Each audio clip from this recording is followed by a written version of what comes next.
ಅದು ಯಾಕಂದರೆ ಅದೊಂದು ಬಂಡವಾಳ ಮತ್ತು ರಾಜಕೀಯ ಬಲವನ್ನು ತಂದುಕೊಡಿದ್ರೆ ಯಾವುದೋ ಒಂದು ಸಂಸ್ಕೃತಿನ ಅದನ್ನೇ ಸಂಸ್ಕೃತಿ ಅಂತಿದ್ದಾರೆ.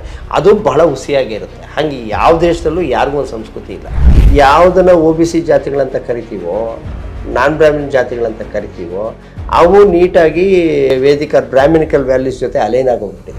ಸಾಂಸ್ಕೃತಿಕ ಭಯೋತ್ಪಾದಕ್ಕೆ ಒಳಗಾಗಿ ಅವರು ಯಾವಾಗಲೂ ತಮ್ಮನ್ನು ಯಾರು ಅಪಹರಣ ಮಾಡಿದ್ರೆ ಅವ್ರ ಮಾತನ್ನೇ ಕೇಳ್ತಾ ಇದ್ದಾರೆ. ಟೆಲಿಮೀಡಿಯಾ ಈ ಅಪವಿತ್ರ ಮೈತ್ರಿ ಎಷ್ಟು ಬಲವಾಗಿ ಹೆಣೆದಿದೆ ಅಂದರೆ ಅದು ಬೇರೆಯವರಿಗೆ ಒಂದು ಕಲ್ಚರಲ್ ಸ್ಪೇಸನ್ನು ಕೊಡೋದಿಲ್ಲ. ಇಲ್ಲಿವರೆಗೆ ಯಾರು ಈ ಸ್ಕ್ರಿಪ್ಟ್ಸನ್ನು ಬರೆದಿದ್ದಾರೆ, ಸ್ಕ್ರಿಪ್ಟ್ಸ್ ಬರೆಯುವಾಗ ಅವರು ಫೇಸ್ ಮಾಡ್ತಿದ್ದ ಒತ್ತಡ ಏನು, ಅವರ ಜೀವನ ಅನುಭವಗಳೇನು, ಇವರ ಜೀವನ ಅನುಭವಗಳೇನು, ಇವುಗಳನ್ನೆಲ್ಲ ನೀವು ಪುಟ್ಟಣ್ಣ ಕಣಗಾಲ್ ಸಿದ್ಧಲಿಂಗ ಅನ್ನೋರ ಅವರ 2 ಫಿಲ್ಮ್ಗಳನ್ನು ನೋಡಿಬಿಟ್ರೆ ನಿಮಗೆ ಒಂದು ದೊಡ್ಡ ವ್ಯತ್ಯಾಸನೇ ಕಾಣ್ತದೆ. ಆದರೆ ಜಾತಿಗೆ ಇನ್ನೊಂದು ಮುಖ್ಯವಾದ ಆಯಾಮ ಏನಿದೆ ಅಂದರೆ ಜಾತಿ ಒಂದು ಬಂಡವಾಳನೂ ಆಗಿರುತ್ತೆ. Caste is also A capital.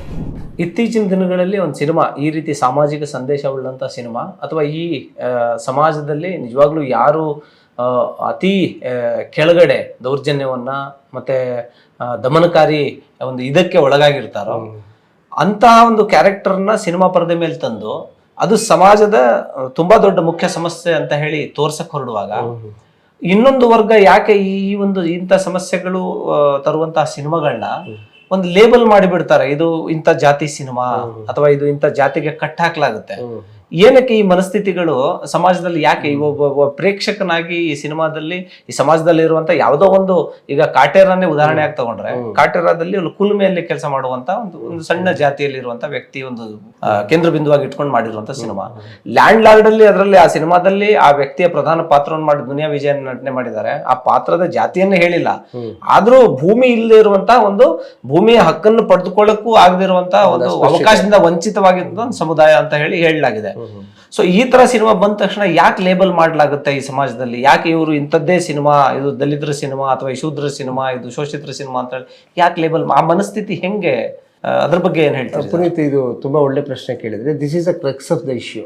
ಇದನ್ನ ನಾವು ಈ ಪಜಲ್ ಅನ್ನ, ಈ ಒಗಟನ್ನ ಬಿಡಿಸ್ಕೊಳ್ಳದೆ ಹೋದ್ರೆ ನಾವು ನಮ್ಮ ಈ ಸಿನಿಮಾದ ಈ ರೀತಿಯ ಯಾಕೆ ಉಂಟಾಗ್ತಿದೆ ಅನ್ನೋದನ್ನ ಈಗ ಇಲ್ಲಿ ಸಿನಿಮಾ ಅನ್ನೋದು ಒಂದು ಕಲ್ಚರಲ್ ಇಂಡಸ್ಟ್ರಿ. ಈ ಸಿನಿಮಾ ಜೊತೆಗೆ ಅದ್ರ ಜೊತೆಗೆ ಈ ಪ್ರಿಂಟ್ ಮೀಡಿಯಾನು ಸೇರ್ಕೊಂಡಿದೆ. ಪ್ರಿಂಟ್ ಮೀಡಿಯಾ ಸೇರ್ಕೊಂಡಿದೆ, ಆಮೇಲೆ ಈಗ ಸೋಷಿಯಲ್ ಮೀಡಿಯಾ ಸೇರ್ಕೊಂಡಿದೆ, ಆಮೇಲೆ TV ಮೀಡಿಯಾ ಸೇರ್ಕೊಂಡಿದೆ. Television media, social media, print media. Cinema ತಾನೇ ಸ್ವತಂತ್ರವಾಗಿ ಒಂದು ರೀತಿಯಲ್ಲಿ ಸ್ವತಂತ್ರವಾಗಿದ್ರು ಇವುಗಳೆಲ್ಲರ ಜೊತೆ ಸಂಬಂಧ ಹೊಂದಿದೆ. ಗೊತ್ತಿದ್ದೇನೋ ಪ್ರಿಂಟ್ ಮೀಡಿಯಾ ಮತ್ತು ಪ್ರಜ್ಞಾಪೂರ್ವಕವಾಗಿ ಅಂತಾನೂ ಹೇಳ್ಬೋದು. ಟೆಲಿವಿಷನ್ ಮೀಡಿಯಾ ಮತ್ತು ಸೋಷಿಯಲ್ ಮೀಡಿಯಾ ಇವೆಲ್ಲವೂ ಒಂದು ಅಪವಿತ್ರ ಮೈತ್ರಿಯನ್ನು ಹೊಂದಿವೆ. ಈಗ ಅಲ್ವಾಗ ಏನಾಗುತ್ತೆ ಅಂದ್ರೆ ಈ ಕನ್ನಡ ಪತ್ರಿಕೆಗಳು ಯಾರಿಗೆ ಸೇರಿವೆ, ಯಾರು ಒಡೆತನದಲ್ಲಿವೆ, ಅವು ಯಾರು ಒಡೆತನದಿದ್ರು, ಯಾರು ಅದಕ್ಕೆ ಸಂಪಾದಕರಾಗಿದ್ದಾರೆ, ಸಂಪಾದಕರು ಅಂದ್ರೆ ಯಾರು ಡಿಸಿಷನ್ ಮೇಕಿಂಗ್ ಪ್ರೋಸೆಸ್ ಅಲ್ಲಿ ಇದ್ದಾರೆ. ಈ ಕನ್ನಡ ಪತ್ರಿಕೆಗಳನ್ನು ನೋಡಿದ್ರೆ ಡಿಸಿಷನ್ ಮೇಕಿಂಗ್ ಪ್ರೋಸೆಸ್ ಅಲ್ಲಿ ಯಾರಿದ್ದಾರೆ, ಅವರು ಯಾವ ಸಂಸ್ಕೃತಿಯನ್ನು ಪ್ರತಿನಿಧಿಸ್ತಾರೆ. ಹಾಗೆ ಟೆಲಿವಿಷನ್ ಚಾನೆಲ್ಗಳನ್ನು ನೋಡಿದ್ರೆ ಡಿಸಿಷನ್ ಮೇಕಿಂಗ್ ಪ್ರೋಸೆಸ್ ಅಲ್ಲಿ ಅಂದ್ರೆ ಎಡಿಟರ್ಸ್, ಕಂಟೆಂಟ್ ರೈಟರ್ಸು, ಮತ್ತೆ ಅದಕ್ಕೆ ಬೇಕಾದಂತ ಅಂಶವನ್ನು ತುಂಬ ಯಾರಿದ್ದಾರೆ ಮತ್ತು ಅವ್ರಿಗೆ ಯಾರು ಫಂಡ್ ಮಾಡ್ತಾರೆ. ಮತ್ತೆ ಸೋಷಿಯಲ್ ಮೀಡಿಯಾದಲ್ಲಿ ಬರುವಂತ ಕಾಮೆಂಟ್ಸ್ ಅನ್ನೆಲ್ಲ ತುಂಬಾ ಜನ ಎದ್ಕೊಂಡಿದ್ದಾರೆ. ಸ್ಪಾಂಟೇನಿಯಸ್ ಆಗಿ ಯಾರು ಹಾಕ್ಬಿಟ್ರು ಅಂತಲ್ಲ, ಇಟ್ಸ್ ಆಲ್ ಮ್ಯಾನುಫ್ಯಾಕ್ಚರ್ಡ್. ಕರೆಕ್ಟ್. ಅದೊಂದು IT ಸೆಲ್ ವರ್ಕ್ ಮಾಡುತ್ತೆ.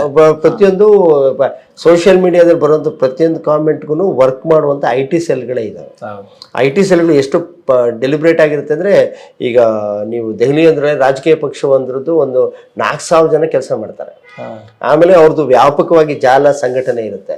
ಅವ್ರು ಯಾವಾಗ ಯಾರನ್ನ ಹೇಗೆ ಟ್ರೋಲ್ ಮಾಡಬೇಕು ಅನ್ನೋದು ಟ್ರೈನ್ಡ್ ಆರ್ಮಿ ಆಫ್ ಇದು ಒಂದು ಮಿಲಿಟರಿ ತರ, ಸೀಕ್ರೆಟ್ ಸೊಸೈಟಿ ತರ ವರ್ಕ್ ಮಾಡ್ತಿರುತ್ತೆ. ಹಾಗಾಗಿ ಸೋಷಿಯಲ್ ಮೀಡಿಯಾದಲ್ಲಿ ಬರೋದು ಕೂಡ ಒಂದು ಕಾನ್ಶಿಯಸ್ ಎಫರ್ಟ್ ಆಗಿ ಬರುತ್ತೆ, ಟ್ರೋಲಿಂಗು ಎಫರ್ಟ್ ಆಗಿ ಬರುತ್ತೆ, ರಿವ್ಯೂಸ್ ಎಫರ್ಟ್ ಆಗಿ ಬರುತ್ತೆ, ಪೇಯ್ಡ್ ಆಗಿ ಬರುತ್ತೆ. ಇಲ್ಲಿ ಬರೀ ಅವ್ರು ಮಾತ್ರ ಇಲ್ಲ, ಅದಕ್ಕೆ ಸರಿಯಾಗಿ ಬಂಡವಾಳ ಇದೆ, ಅದಕ್ಕೆ ಸರಿಯಾಗಿ ಕ್ಯಾಸ್ಟ್ ಇದೆ. ಎಷ್ಟೊಂದು ಈ ವಿಚಾರಗಳೆಲ್ಲ ಒಟ್ಟೊಟ್ಟಾಗಿ ಸೇರ್ಕೊಬಿಟ್ಟಿದೆ ಅಂದ್ರೆ ಈ ಮೂರು ಇವ್ರ ನಡುವೆ ಒಂದು ಅಪವಿತ್ರ ಮೈತ್ರಿ ಇದೆ. Unholy alliance between social media, print media and telemedia. ಈ ಅಪವಿತ್ರ ಮೈತ್ರಿ ಎಷ್ಟು ಬಲವಾಗಿ ಹೆಣೆದಿದೆ ಅಂದ್ರೆ ಅದು ಬೇರೆಯವರಿಗೆ ಒಂದು ಕಲ್ಚರಲ್ ಸ್ಪೇಸ್ ಅನ್ನ ಕೊಡೋದಿಲ್ಲ. ಆಮೇಲೆ ಇಷ್ಟು ದಿವಸ ಇರೋ ಡಾಮಿನೇಷನ್ ಇದೆಯಲ್ಲ, ಅಂದ್ರೆ ಸಾಂಸ್ಕೃತಿಕ ಹೆಜಮನಿ, ಕಲ್ಚರಲ್ ಹೆಜಮನಿ ಅಂತ ಏನ್ ಕರಿತೀವೋ, ಸಾಂಸ್ಕೃತಿಕ ನಮ್ಮ ನಾಯಕತ್ವ, ಆಮೇಲೆ ಅವ್ರು ಇಷ್ಟು ದಿನ ಯಾವ್ದು ಶ್ರೇಷ್ಠವಾದ ಸಂಸ್ಕೃತಿ ಅಂತ ಹೇಳ್ಕೊಂಡು ಬಂದಿದ್ದಾರೋ, ಆ ಶ್ರೇಷ್ಠವಾದ ಸಂಸ್ಕೃತಿ ಅಂದ್ರೆ ಏನು, ಯಾಕದು ಶ್ರೇಷ್ಠವಾದದ್ದು, ಇನ್ನುಳಿದ ಸಂಸ್ಕೃತಿಗಳು ಯಾಕೆ ಅನ್ನೋದನ್ನ ಎಂದು ಕೇಳದಂತೆ ಮಾಡ್ಲಾಗುತ್ತೆ. ಈಗ ಸಂಸ್ಕೃತಿ ಅರ್ಥ ಯಾವಾಗ್ಲೂ ಹೇಗ್ ನಿಂತಿರುತ್ತೆ, ಅದನ್ನ ವಿವರಿಸುವ ಅರ್ಥದ ಮೇಲೆ ನಿಂತಿರುತ್ತೆ. ಈಗ ಕನ್ನಡದ ಖ್ಯಾತ ಒಬ್ಬ ವಿಮರ್ಶಕಿಯೊಬ್ಬರು ನಂತರ ಮಾತಾಡುವಾಗ ಸೂ ಫ್ರಮ್ ಸೋ ಸಿನಿಮಾ ಬಗ್ಗೆ ಮಾತಾಡುವಾಗ, ಅದು ಸೂ ಫ್ರಮ್ ಸೋದಲ್ಲಿದೆ, ಕುಡಿಯೋದಿದೆ, ತಿನ್ನೋದಿದೆ, ಬರೀ ಮಾಂಸ ತಿಂತಾ ಇರ್ತಾರೆ, ಕುಡಿತಾ ಇರ್ತಾರೆ, ಅದನ್ನು ನೋಡೋಕ್ಕಾಗಲಿಲ್ಲ ಆ ವಲ್ಗ್ಯಾರಿಟಿನ ಅಂತಂದ್ರು. She is from vegetarian cost. ನಮಗೆ ಯಾವುದೊಂದು ಸೆಲೆಬ್ರೇಷನ್ ಆಗಿ ಕಾಣುತ್ತೋ, ನಮ್ಗೆ ಜೀವನ ಸಂಭ್ರಮವಾಗಿ ಕಾಣುತ್ತೋ, ಕುಡಿತ, ನೃತ್ಯ, ಪ್ರೀತಿ, ಅವ್ರಿಗೆಲ್ಲ ಸ್ಕ್ರೀನ್ ಮೇಲೆ ಅಸಹ್ಯವಾಗಿ ಕಾಣುತ್ತೆ. ಈಗ ಇಂಥವ್ರು ನಮ್ಮ ವಿಮರ್ಶಾ ಕ್ಷೇತ್ರದ ಮುಂಚೂಣಿಯಲ್ಲಿ ಇರ್ತಾರೆ. ಇಷ್ಟು ಮಾತ್ರ ಇರಲ್ಲ, ದೇ ಆಲ್ಸೋ ಪರ್ಪೆಚುಯೇಟ್ ದ ವ್ಯಾಲ್ಯೂಸ್. ಅವರ ಜಾತಿಯ ಮೌಲ್ಯಗಳನ್ನೇ ಪ್ರತಿಪಾದಿಸ್ತಾರೆ, ಅವರ ಜಾತಿಯ ಮೌಲ್ಯಗಳನ್ನೇ ಪ್ರತಿಪಾದಿಸ್ತಾರೆ ಮತ್ತು ಅದು ಸರಿ ಅಂತ ಹೇಳ್ತಿರ್ತಾರೆ. So they are giving meaning to the culture of majority of the people. ಯಾವುದು ತಳ ಸಮುದಾಯಗಳು ಅಥವಾ ಯಾರು ಅಲ್ಪಸಂಖ್ಯಾತರು ಅವ್ರು ಉಳಿದೆಲ್ಲರ ಸಂಸ್ಕೃತಿಗೆ ಇವರು ತಮ್ಮ ಅರ್ಥವನ್ನ ಕೊಡ್ತಾರೆ, ಅವರ ಅರ್ಥದಲ್ಲೇ ಅದು ಇನ್ಫೀರಿಯರ್ ಆಗ್ತಾ ಹೋಗುತ್ತೆ.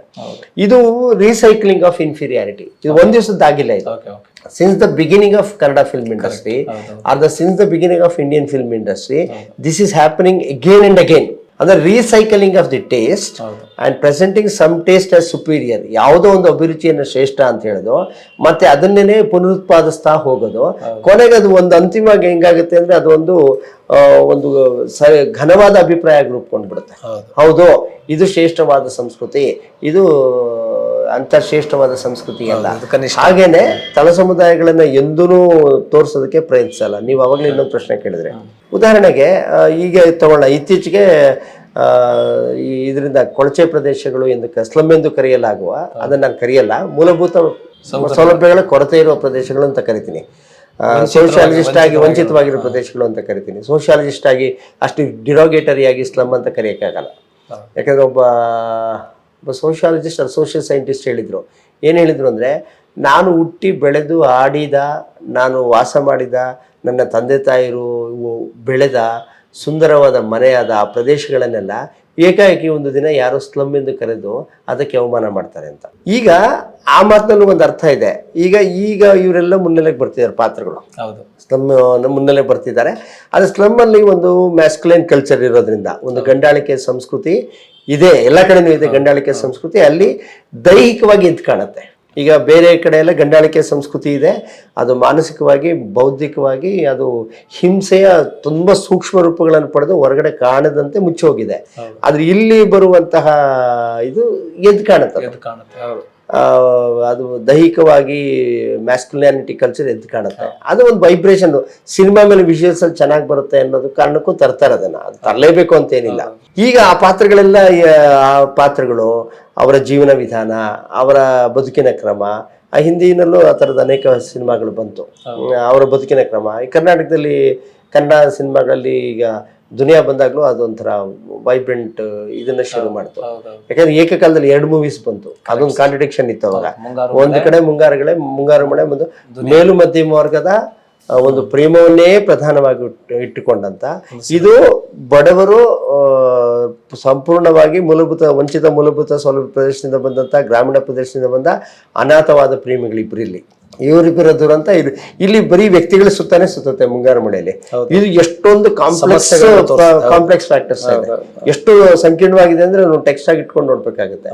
ಅದಾದ್ಮೇಲೆ ಅನೇಕ ಚಲನಚಿತ್ರಗಳು ಬಂದ್ವು. ಈಗ ಕಡ್ಡಿಪುಡಿ ಬರುತ್ತೆ ಸಿನಿಮಾ, ಮತ್ತೆ ಆಮೇಲೆ ಈ ಸ್ಲಂಬಾಲ ಅಂತ ಮೂವಿ ಬರುತ್ತೆ. ಅದಾದ್ಮೇಲೆ ಇದು ಸಲಗ ಬಂದಿದೆ, ಭೀಮಾ ಬಂದಿದೆ, ದುನಿಯಾ ವಿಜಯ್ ಅವ್ರ ಮೂವಿ. ಹೀಗೆ ಈ ಸಿನಿಮಾಗಳೆಲ್ಲ ಒಂದು ಸಂಸ್ಕೃತಿಯೊಂದನ್ನು ಅನಾವರಣಗೊಳಿಸ್ತಾ ಇರುತ್ತೆ. ಅದನ್ನ ಅರ್ಥ ಮಾಡ್ಕೊಳ್ವಾಗ ಅದನ್ನ 2 ಇದೆ. ಒಂದು, ಈ ಅಭಿರುಚಿ ಅಂತ ಕರೀತಾರಲ್ಲ, ಶ್ರೇಷ್ಠತೆಯ ವ್ಯಸನ ಇರೋರಿಗೆ ಅದನ್ನ ಒಂದು ಸೋಷಿಯಲಾಜಿಕಲ್ ಟೆಕ್ಸ್ಟ್ ಆಗಿ ನೋಡೋ ತಾಳ್ಮೆ ಇಲ್ಲ.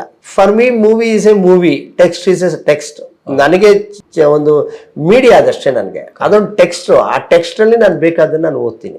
ಈಗ ಇದು ತುಂಬಾ ಒಳ್ಳೆ ಟೆಕ್ಸ್ಟ್, ಇದು ಕೆಟ್ಟ, ನಥಿಂಗ್ ಲೈಕ್ ಇದು ಒಳ್ಳೆ ಟೆಕ್ಸ್ಟ್, ಇದು ಕೆಟ್ಟ ಟೆಕ್ಸ್ಟ್ ಅಂತಿಲ್ಲ. Text is a text. How do you read it and how do you interpret is a matter. ನನಗೆ ಭೀಮಾ ಎಷ್ಟು ಎಂಥ ಮೂವಿನೋ ಹಾಗೆ ಮುಂಗಾರ ಮಳೆನೋ ಒಂದು ಮೂವಿ ಇರ್ಬೋದು, ಅಥವಾ ಚೋಮನ ದುಡಿನೋ ಮತ್ತೊಂದು ಮೂವಿ ಇರ್ಬೋದು, ಅಥವಾ ಯಾವುದನ್ನ ಈಗ ಪಲ್ಲವಿ ರಾಷ್ಟ್ರ ಪ್ರಶಸ್ತಿ ಪಡೆದಿರೋ ಲಂಕೇಶ್ ಮೂವಿನೂ ಒಂದು movie. These are the movies which are text to me as a sociologist. ಈ ಟೆಕ್ಸ್ಟನ್ನು ಯಾರು ಇಂಟರ್ಪ್ರಿಟ್ ಮಾಡ್ತಿದ್ದಾರೆ? Who is interpreting? ಈಗ ಭೀಮಾನೋ, ಸಲಗಾನೋ, ದುನಿಯಾನೋ ಅಥವಾ ಕಟಿಪುಡಿ ಮೂವಿನೋ ಯಾರು ಇಂಟರ್ಪ್ರಿಟ್ ಮಾಡ್ತಾರೆ? ಅದ್ರ ಚಿತ್ರಕಥೆ ಬರೆದವ್ರು ಯಾರು? ಆ ಚಿತ್ರಕಥೆ ಜೊತೆಗೆ ಎಷ್ಟು ಅಂಶಗಳು ಅಂದ್ಕೊಂಡಿದೆ? ಇಲ್ಲಿವರೆಗೂ ಈ ಬರೆದ ಕನ್ನಡ ಚಲನಚಿತ್ರರಂಗದಲ್ಲಿ ಯಾರೇ ಇನ್ನೊಂದು ಅಧ್ಯಯನ ಇದನ್ನೆಲ್ಲ ಇನ್ನೂ ಅರ್ಥ ಮಾಡ್ಕೋಬೇಕಂದ್ರೆ, ಹೂ ಹ್ಯಾಸ್ ರಿಟನ್ ಸ್ಕ್ರಿಪ್ಟ್ಸ್? ಇಲ್ಲಿವರೆಗೆ ಯಾರು ಈ ಸ್ಕ್ರಿಪ್ಟ್ಸನ್ನು ಬರೆದಿದ್ದಾರೆ? ಸ್ಕ್ರಿಪ್ಟ್ಸ್ ಬರೆಯುವಾಗ ಅವರು ಫೇಸ್ ಮಾಡ್ತಿದ್ದ ಒತ್ತಡ ಏನು, ಅವರ ಜೀವನಾನುಭವಗಳೇನು, ಇವರ ಜೀವನಾನುಭವಗಳೇನು, ಇವುಗಳನ್ನೆಲ್ಲ ನೀವು ಪುಟ್ಟಣ್ಣ ಕಣಗಾಲ್ ಸಿದ್ಲಿಂಗ ಅನ್ನೋರ ಅವರ 2 ಫಿಲ್ಮ್ಗಳನ್ನು ನೋಡ್ಬಿಟ್ರೆ ನಿಮಗೆ ಒಂದು ದೊಡ್ಡ ವ್ಯತ್ಯಾಸನೇ ಕಂಡುಬಿಡುತ್ತೆ. You to understand Brahmin and non Brahmin movie ಅಂದರೆ ಯು ಜಸ್ಟ್ ಅವರಿಬ್ಬರ ಮೂವಿಗಳನ್ನು ನಾವು ಟೆಕ್ಸ್ಟಾಗಿ ಇಟ್ಕೊಂಡು ನೋಡಿದ್ರೆ ಯಾರ್ಯಾವ ಥೀಮ್ ತೊಗೊಂಡ್ರು, ಹೇಗೆ ಮಾಡಿದ್ರು ಅನ್ನೋದು ನಮಗೆ ಬೇರೆ ರೀತಿಯಲ್ಲಿ ಅದು ಒಳಹನ್ನು ಕೊಡುತ್ತೆ. ಹಾಗಾಗಿ ನಾನು ಹೇಳ್ತಾ ಇರೋದಂದ್ರೆ ಈ ಥರದ ಮುನ್ನೆಲೆಗೆ ಈ ಟೆಕ್ಸ್ಟ್ಗಳನ್ನ ನಾವು ನೋಡಬೇಕು ಮತ್ತು ಇವುಗಳನ್ನು ಅರ್ಥ ಮಾಡ್ಕೊಳ್ಳೋಕೆ ಪ್ರಯತ್ನ ಪಡಬೇಕು. ಮತ್ತು ಜಾತಿ ವಿಚಾರಕ್ಕೆ ಬಂದಾಗ ಈ ಸಂಕೋಚ ಯಾಕೆ ಪಟ್ಕೊಳ್ತಾರೆ ಅನ್ನೋದು ಒಂದು ಪ್ರಶ್ನೆ ನೀವು ಕೇಳಿದ್ರಿ. ಜಾತಿ ವಿಚಾರಕ್ಕೆ ಬಂದಾಗ ಇವರು ಸಂಕೋಚ ಪಟ್ಕೊಳ್ತಿಲ್ಲ. ಯಾರು ನಾನು ಅವಾಗ ಹೇಳಿದ್ನಲ್ಲ, ಈ ಅಪವಿತ್ರ ಮೈತ್ರಿ ಏರ್ಪಡಿಸ್ಕೊಂಡಿದಾರಲ್ಲ, ಅನ್ಹೋಲಿ ಅಲಯನ್ಸ್, ಅದು ಎಲ್ಲಿ ಒಂದು ತಟಸ್ಥವಾದ, ಪ್ರಜಾಸತ್ತಾತ್ಮಕವಾದ ಮತ್ತು ತೆರೆದ ಮನಸ್ಸಿನಿಂದ ಎಲ್ಲವನ್ನು ಪಠ್ಯದಂತೆ ನೋಡುವ ಜಾಗದಲ್ಲಿ ಒಂದು ಸಂಕುಚಿತ ಮನೋಭಾವದಿಂದ ತನ್ನ ಜಾತಿಯ ಮೇಲಿರುಮೆಯನ್ನು ಮಾತ್ರ ಎತ್ತಿಡಿಯುವಂತೆ ಇದಾರಲ್ಲ, ಇವರು ಒಂದೇ ಜಾತಿಯ ಜನ ಎಲ್ಲ. ನೀವು ಅದನ್ನ ಒಂದು ಸರ್ವೇನು ಮಾಡ್ಬೋದು, ಬೇಕಾದ್ರೆ ನೋಡ್ಬೋದು ನೀವು. ಅದ್ರ ಬಗ್ಗೆ ಸೋಷಿಯಾಲಜಿಕಲ್ ಸ್ಟಡೀಸ್ ನಾನು ಮಾಡಿದ್ದೀನಿ. ಈ ಸಂದರ್ಶನದಲ್ಲಿ ಅದು ಅಗತ್ಯ ಇಲ್ಲ ಅಂದ್ಕೊಂಡಿದ್ದೀನಿ, ಮುಂದೆ ಯಾವತ್ತಾದ್ರೂ ಮಾತಾಡೋಣ. ಹಾಗಾಗಿ ಜಾತಿ ಅನ್ನೋದನ್ನ ಒಂದು ಮುನ್ನೆಲೆಗೆ ತಂದ ಕೂಡಲೇ ಅದ್ರ ಬಗ್ಗೆ ಅಪಪ್ರಚಾರ ಮಾಡ್ತಾರೆ. ಇಲ್ಲಿ ನಮಗೆ ಇನ್ನೊಂದು ಅಡೆತಡೆ ಇದೆ. ಈಗ ಯಾವುದನ್ನ OBC ಜಾತಿಗಳಂತ ಕರಿತೀವೋ, ನಾನ್ ಬ್ರಾಹ್ಮಣ ಜಾತಿಗಳಂತ ಕರಿತೀವೋ, ಅವು ನೀಟಾಗಿ ಬೇರೆ ವೇದಿಕ ಬ್ರಾಹ್ಮಿನಿಕಲ್ ವ್ಯಾಲ್ಯೂಸ್ ಜೊತೆ ಅಲೈನ್ ಆಗೋಗ್ಬಿಟ್ಟಿದೆ. ಅವ್ರು ನೀಟಾಗಿ ಅಲೈನ್ ಆಗಿದ್ದಾರೆ. ಏನಕ್ಕೆ ಅಂದರೆ ಅವ್ರು ಇಷ್ಟು ದಿವಸದಿಂದ ಅವ್ರಿಗೊಂದು ಸ್ಟಾಕ್ಹೋಮ್ ಸಿಂಡ್ರೋಮ್ ಬಂದಿದೆ. ನಾನು ಮತ್ತೆ ಇದನ್ನು ಹೇಳ್ತೀನಿ.